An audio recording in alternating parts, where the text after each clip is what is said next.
Class 8 का तीसरा topic glimpses of the past हम डिस्कस करने जा रहे हैं। आपकी स्माइल 3 कंटेंट में ये टॉपिक आ चुका है और इसकी क्विज़ भी हाल ही में आई हुई है।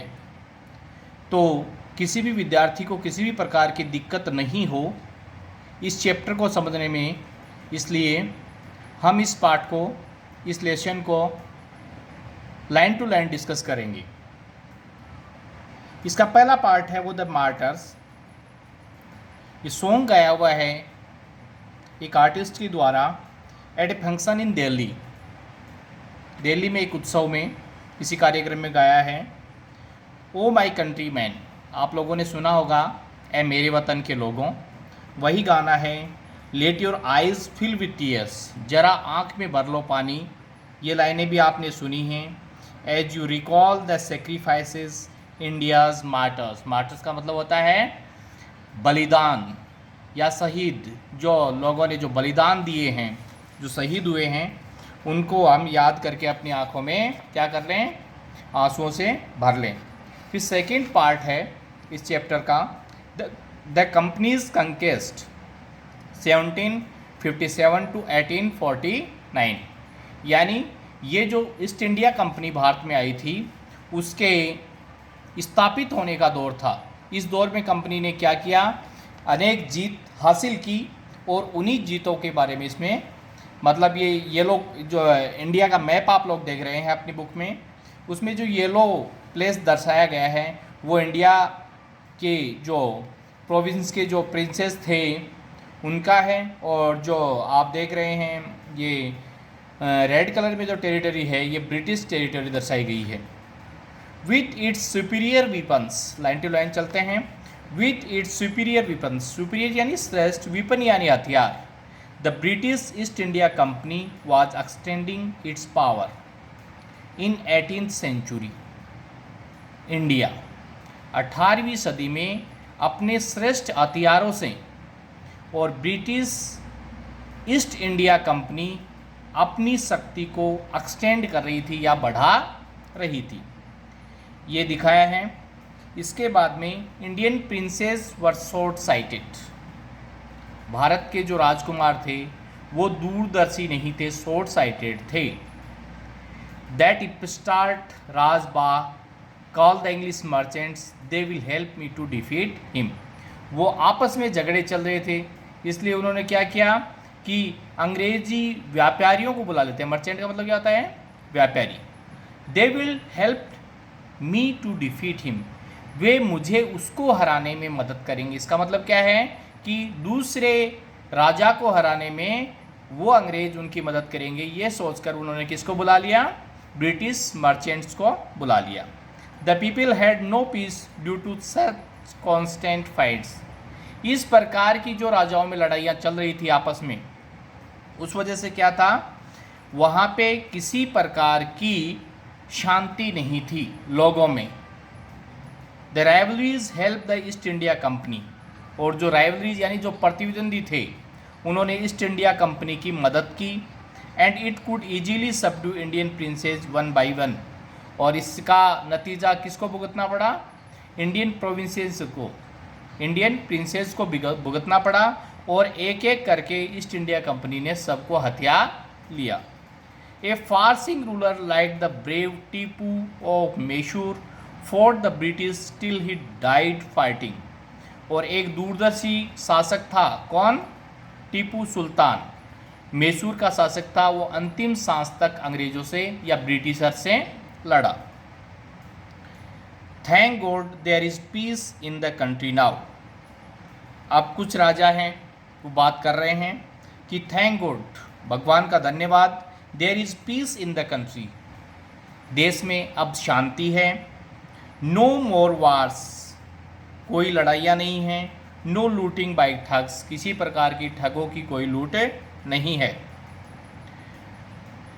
It is God who sent the British, और ये ब्रिटिश समर्थक जो राजा हैं वो हैं, और ये क्या कह रहे हैं, it is God who sent British, उन्होंने कहा कि भगवान ने ही ब्रिटिशर्स को भेजा है। Our destiny is linked with them, समर्थक हैं, इसलिए क्या कह रहे हैं, हमारा भाग्य उनके साथ लिंक्ड है यानी जुड़ा हुआ है। अब दूसरे हैं जो विरोधी हैं ब्रिटिशर्स के, उनके कमेंट आ रहे हैं, the white man has killed our dethroned our kings, कि इन गोरे लोगों ने हमारे राजाओं को सिंहासन से हटा दिया है और मार दिया है। सम किंग्स वर नॉट गुड, कुछ राजा अच्छे नहीं हैं, बट आफ्टर ऑल, लेकिन दे वर ऑफ इस दिस लैंड, कि वो कम से कम इस भूमि के तो हैं, इस देश के तो हैं। Now we have become slaves of foreigners, अब क्या तो हम किसके गुलाम हो गए हैं, स्लेव यानी गुलाम, किसके गुलाम हो गए हैं, फॉरेनर यानी विदेशियों के गुलाम हो गए हैं। नेक्स्ट जो थर्ड पार्ट है वो है ब्रिटिश रूल दिखाया गया है, जिसमें 1765 से 1836 यानी ये जो काल है इसमें ब्रिटिश कंपनी का जो शासनकाल रहा, और religious leaders preached ideas like untouchability and child marriage. Religious leader कौन होते हैं, जो पादरी और धर्मगुरु, ये अछूत और बालुआ के ये मैसेज वो क्या कर रहे थे, प्रचार कर रहे थे। Any one who cross the seas, जो समुद्रों को पार करता है, लॉस देयर हिज रिलीजन, वो अपना धर्म खो देता है, ये धर्मगुरु कह रहे हैं। All the misery in the world is due to women, कुछ जो हैं महिला विरोधी, वो क्या कह रहे हैं, दुनिया में सारे जो दुख हैं, मिजरी यानी दुख, सारे जो दुख हैं वो महिलाओं के कारण हैं। The truth was that Indian has lost self respect, सच्चाई ये थी कि भारतीय थे वो आत्मविश्वास आत्मसम्मान खो चुके थे। द ब्रिटिश स्कॉर्न देम, और ब्रिटिश हैं वो उनको धमकाते थे। The natives were unworthy of trust, incapable of honesty, क्या है कि जो नेटिव यानी भारत के जो लोग हैं वो क्या हैं, अनवर्दी ऑफ ट्रस्ट, विश्वास के योग्य नहीं हैं, और अयोग्य किसके लिए हैं, ऑनेस्टी उनमें नहीं है। To your honour I am an honest, कोई भारतीय ही जाके उनमें, मतलब बीच के जो लोग हैं वो जाके उनको ऐसा कह रहे हैं। Being merchants the British wanted quick profits, और व्यापारी होने के कारण जो मर्चेंट हैं ब्रिटिशर्स हैं वो क्विक यानी तेज़ी से प्रॉफिट यानी लाभ चाहते हैं। Their heavy taxes forced farmers to abandon their fields, their heavy taxes, और उन्होंने भारी भरकम कर लगाए। फोर्स फार्मर, उन्होंने फार्मरों को फोर्स किया यानी किसानों को फोर्स किया कि वो अपनी खेती, अपने खेत छोड़ दें, फील्ड यानी खेत, अबंडन यानी त्यागना। But your man are taking all my crop, अब ये जो किसान है वो देखो ब्रिटिशर से बात कर रहे हैं और कह रहे हैं कि तुम्हारे लोग हैं वो मेरी सारी फसल ले गए हैं। You are still in arrears, if you don't pay next week I will send you to jail, और ये इनको धमका रहा है कि अभी भी तुम्हारा बाकी है, और यदि तुमने नहीं चुकाया, तूने अगले वीक तक पे नहीं किया, I will send you to jail, मैं तुम्हें जेल भेज दूंगा।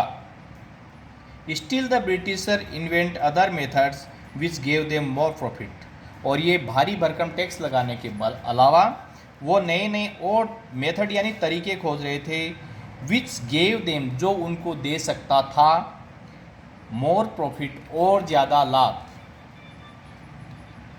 The goods manufactured England should not have any import duty when brought into India.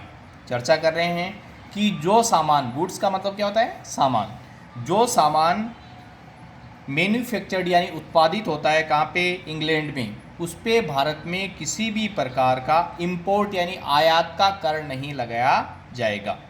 A good idea, वो कह रहा है अच्छा विचार है।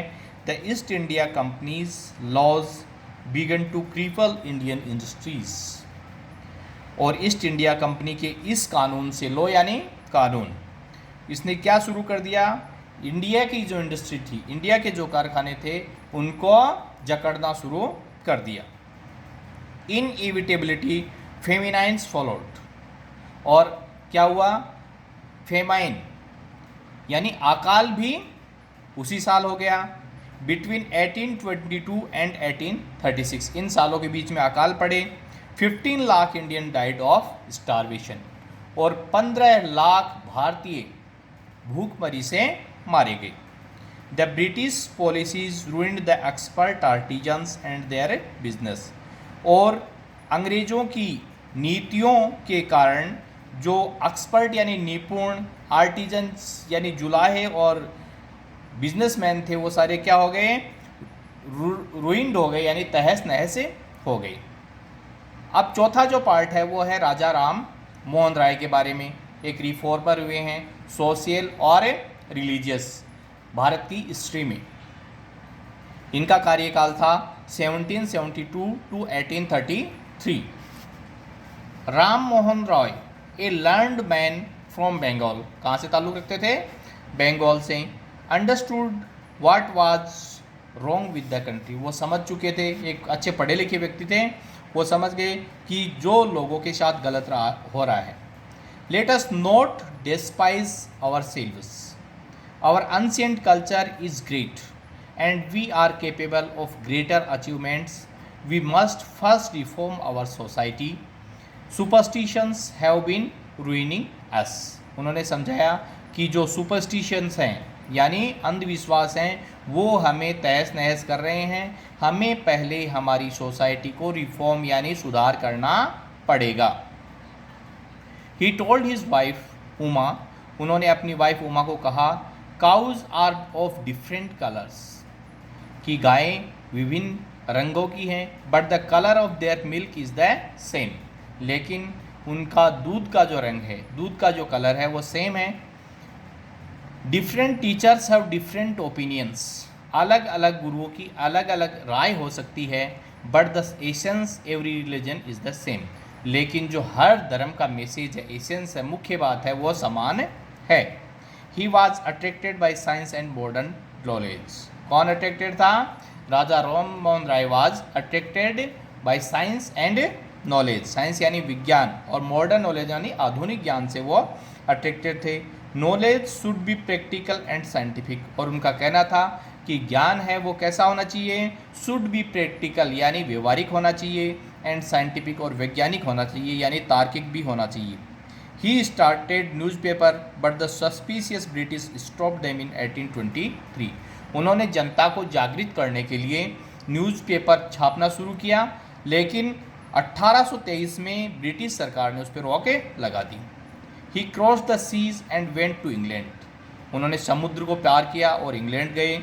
To see what made the British powerful, क्या देखने गए कि किस बात ने ब्रिटिशर्स को पावरफुल बनाया है। There he told them we accept you as ruler, वहाँ पे उसने कहा कि हम आपको एक शासक के रूप में स्वीकार करते हैं, and you must accept us as subjects, लेकिन आपको हमें जनता के रूप में स्वीकार करना चाहिए।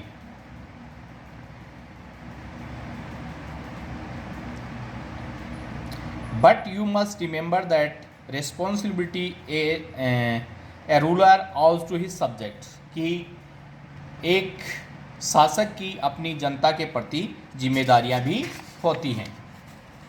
ऑपरेशन यानी जो दमन का काल था, कब से 1765 से 1835 तक का, उस काल की क्या स्थितियाँ रही, जिसके कारण बाद में इंडिपेंडेंस का फर्स्ट वार हुआ 1857 में, वो था। But the Britishers continued to oppress Indians, लेकिन अंग्रेज़ों ने भारतीयों को कुचलना जारी रखा। In 1880 they had passed regulation 3, और 1818 में उन्होंने रेगुलेशन 3 पास किया। अंडर इट, इसके अनुसार an Indian could be gelled without trial in a court, कि बिना किसी ट्रायल के, बिना कोई मुकदमा चलाए भारतीयों को जेल हो सकती थी। इसके अनुसार all the time British officers in India Drew big salaries and also made fortunes in private business, और सारे समय में जो ब्रिटिश ऑफिसर थे वो बड़ी बड़ी तनख्वाहें लेते थे and also made fortunes in private business, और अपना भाग्य का निर्माण प्राइवेट बिजनेस से वो कर रहे थे। By 1829 Britain was exporting British goods worth 7 crore rupees in India, और 1829 में ब्रिटेन भारत को 7 करोड़ रुपए का सामान है वो क्या किया, एक्सपोर्ट किया। Governor general Bentinck reported back home the British prospered on the company loot while Indian industries began to die. इसका क्या खामियाजा हुआ कि इससे ब्रिटिश जो थे वो प्रॉस्पर हो रहे थे, यानी समृद्ध हो रहे थे, और जो इंडियन इंडस्ट्री थी वो मरना शुरू हो गई थी, यानी ख़त्म हो गई थी। Governor general Bentinck reported back home, और गवर्नर जनरल बेंटिंग था, उन्होंने लंदन रिपोर्ट भेजी। क्या भेजी? The bones of cotton weavers are bleaching the plains of India, यानी जो भारतीय कॉटन वीवर हैं, यानी कॉटन वीवर का मतलब है कपास को बुनने वाले, यानी जुलाहे हैं कि उनसे क्या हो रखा है, भारत का जो प्लेन मैदान है वो जुलाहों के हड्डियों से बुने हुए हैं। डिससेटिस्फेक्शन, अब असंतुष्टि का दौर, ब्रिटिशर्स ने कुचलना शुरू किया, और कुचलने का परिणाम क्या हुआ, डिससेटिस्फेक्शन, जनता में ब्रिटिशर्स के प्रति असंतुष्टि का भाव आया। और ये काल का शुरू हुआ 1835 से 56। 1835 से 56 का जो काल है उसमें भारतीयों में ब्रिटिशर्स के प्रति और क्या आया, असंतुष्टि का भाव आया। Education in India was in Persian and Sanskrit, Bharat में शिक्षा कैसी थी, संस्कृत भाषा में दी जाती थी और पर्शियन भाषा में दी जाती थी। In 1835 a Englishman named Macaulay suggested a change, और 1835 में मेकाले नाम का एक अंग्रेज़ ने एक सुझाव दिया बदलाव लाने का शिक्षा पद्धति में। We should teach the native through the English language, उसने कहा कि हमें जो नेटिव लोग हैं यानी यहाँ के जो लोग हैं उनको इंग्लिश में पढ़ाना चाहिए। आई एग्री, दूसरे अंग्रेज़ ने उसको एग्री कर दिया। English education produce scholars, English education ने क्या पैदा करने शुरू किए, produce clerks to whom the British give petty jobs under them, कि वो उनको जॉब देंगे, क्लर्क से बड़ी जॉब नहीं देंगे। Incidentally it also produce a new generation of intellectuals, लेकिन क्या हुआ, उन्होंने तो क्लर्क का जॉब देने का सोचा था, लेकिन इंटेलेक्चुअल की एक नई पीढ़ी, यानी लोगों ने जब अंग्रेजी भाषा को जाना तो वो पूरे विश्व से कांटेक्ट में आए। वी मस्ट एजुकेट आवर, ये भारतीय बातें कर रहे हैं, we must educate our brothers, हमें अपने भाइयों को एजुकेट करना चाहिए यानी शिक्षित करना चाहिए। And try to improve their material conditions, और उनकी जो स्थिति है मेटेरियल कंडीशन है उसको सुधार करना चाहिए। For that we must convey our grievances to the British parliament, और इसके लिए हमें अपनी सहमति किसको दे देनी चाहिए, ब्रिटिशर्स को दे देनी चाहिए। By 1856 the British had conquered the whole of India, और 1856 तक आते आते लगभग पूरे भारत को ब्रिटिशर्स ने जीत लिया। अब देखिए शुरू में जो मैप अपन ने देखा था उसमें लगभग पूरे जो मैप अपन देख रहे थे उसमें क्या था, पूरे पे येलो पट्टी थी जो किसकी थी, इंडियन प्रिंसेस के जो राज्य थे उनको दिखा रहे थे। अब क्या दिखा रहे हैं, पूरा येलो यानी पूरा ब्रिटिशर्स का हो चुका है। Our kings have become puppets, हमारे राजा कठपुतलिया बन चुके हैं। And we have lost our old jobs, और हम अपने पुराने काम भी खो चुके हैं, क्योंकि ब्रिटिश सर से सामान आ रहा था, गुड्स सारा वहाँ से आ रहा था, इंडस्ट्री चौपट हो गई थी, अकाल पड़ गए थे। एंड लैंड्स, किसानों ने खेती करना छोड़ दिया था। They are converting our brothers, you only talk, do something to drive them out. अब भारतीय बात करने लग गए थे कि कैसे इनको बाहर निकाला जाए। द स्पार्क्स यानी चिंगारी। Taxes continued to ruin the peasants, और लगातार लगाए गए कर क्या कर रहे थे, जो पीजेंट्स यानी खेतिहर किसान थे उनको रुइंड कर रहे थे, बर्बाद कर रहे थे। In Bengal the Santhals who had lost their lands under new land rules become desperate. In 1855 they rose in rebellion and massacred Europeans and their supporters alike। अब जो बंगाल में संथाल जाति के किसान थे उन्होंने विद्रोह कर दिया। Discontent was brewing in the East India Company's army too। The white soldiers get huge pay। और ब्रिटिश आर्मी में भी जो वाइट सोल्जर्स थे यानी ब्रिटिशर्स जो सोल्जर थे वो तो बड़ी सैलरी लेते थे और mansions to live in servants while we get pittance and slow promotions. और भारतीयों को कम ही प्रमोशन मिलते थे और कम ही सैलरी मिलती थी। द अंग्रेज ask us to cross the sea is against our religion. और अंग्रेज़ हमसे पूछते थे कि जो समुद्र को पार करना तुम्हारे धर्म के खिलाफ है। हु इज़ द टोपी वाला to abolish our age old customs. कि कौन होता है ये अंग्रेज़, कौन होते हैं जो हमारा एज ओल्ड कस्टम यानी पुराना जो रिवाज है उसको ख़त्म कर दें।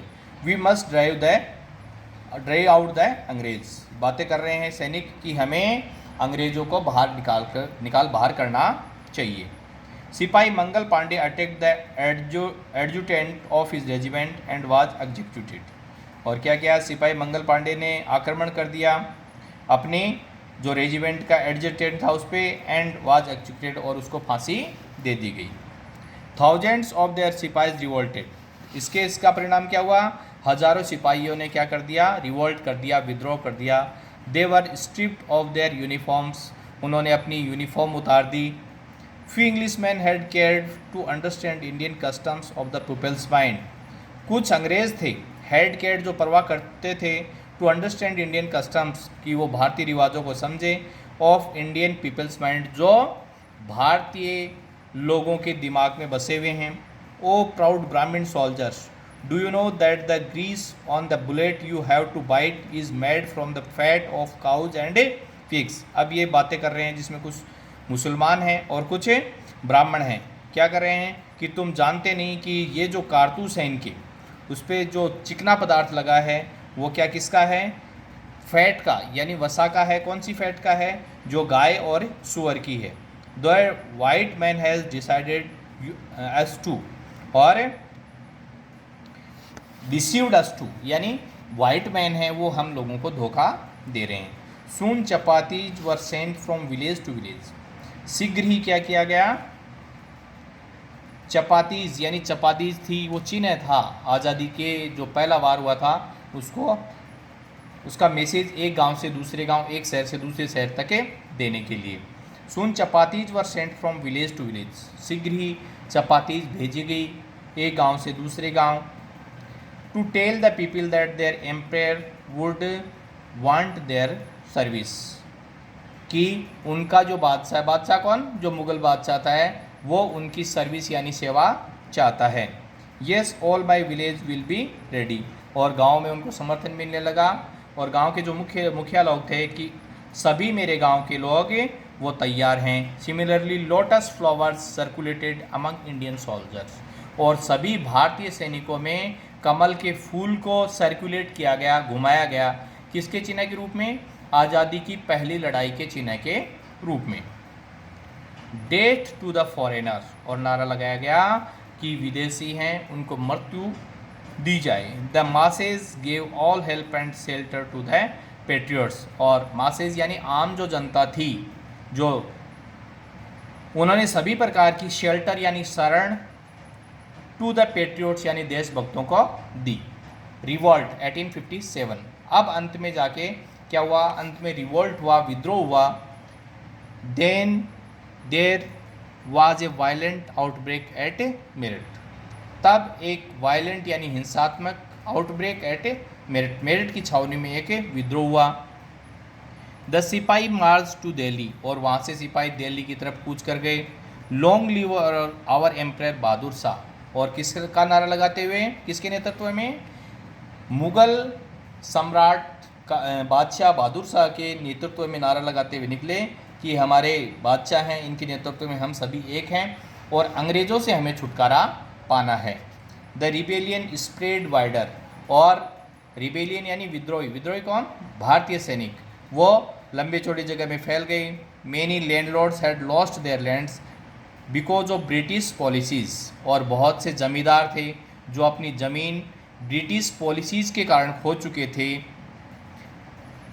And they were sure the white man's rule must end, और उन्होंने भी समर्थन दिया कि जो गोरे लोग हैं इनका जो शासन है उसका अंत होना चाहिए। Yes we will help you, और उन्होंने समर्थन दिया हाँ हम आप लोगों की मदद करेंगे। द फाइट फॉर फ्रीडम, और ये अंतिम जो 9th पार्ट है वो है इसका conclusive part. Many former ruler like Begum Hazrat Mahal of Lucknow were bitter, the white man has taken away my kingdom, और बेगम हजरत महल लखनऊ की थी, उसने भी कहा कि वाइट मैन जो लोग हैं, वाइट लोग हैं, उन्होंने मेरा राज्य मेरे से छीन लिया है, तो मैं भी इसको समर्थन दूंगी। पॉपुलर लीडर्स लाइक मौलवी Ahmadullah of Faizabad told the people, rise brothers, उठो भाइयों, राइज द अंग्रेज इज़ रूइनिंग आवर लैंड, कि ये जो अंग्रेज़ हैं, ये जो गोरे अंग्रेज़ हैं, ये हमारी लैंड को रूइन कर रहे हैं, हमें बर्बाद कर रहे हैं। They joined the upsurge against the foreigners, the people rose everywhere in Bareilly, Kanpur and Allahabad, और ये सारे लोग उनके साथ हो गए। असीमुल्ला खान टोल्ड तात्या टोपे, असीमुल्ला खान ने तात्या टोपे को कहा we should have Peshwa Nana Saheb as our leader, कि हमें पेशवा नाना साहेब को अपने लीडर के रूप में लेना है। In this war of independence, आज़ादी की इस लड़ाई में। The patriots pounced upon the British and fought फिस्ट battles all over north India, और पूरे उत्तर भारत में भी क्या हुआ, जो विद्रोही थे वो ब्रिटिशर्स के अगेंस्ट लड़े। 80 years old Kunwar Singh of Bihar received A bullet in his wrist, और 18 साल के कुंवर सिंह की रिस्ट में यानी कलाई में क्या लगी, गोली लगी। Mother Ganga this is my last offering to you, और ये मेरा तुम्हें मदर गंगा के लिए यानी माँ गंगा को कि मैं ये लास्ट में तुम्हें समर्पित कर रहा हूँ। इस प्रकार से एस.डी. सावंत के द्वारा ये जो बुक लिखी गई आवर फ्रीडम मूवमेंट, उसमें से ये एक्सट्रैक्ट किया गया है। इसके बारे में कंटेम्प्रेरी फॉरेन रूल के बारे में जो कंडीशंस रही उनके बारे में बताया गया है कि किस प्रकार से ब्रिटिश लोगों ने भारतीयों के प्रति दमनकारी नीति अपनाई और भारतीयों ने उसका जवाब विद्रोह के रूप में दिया।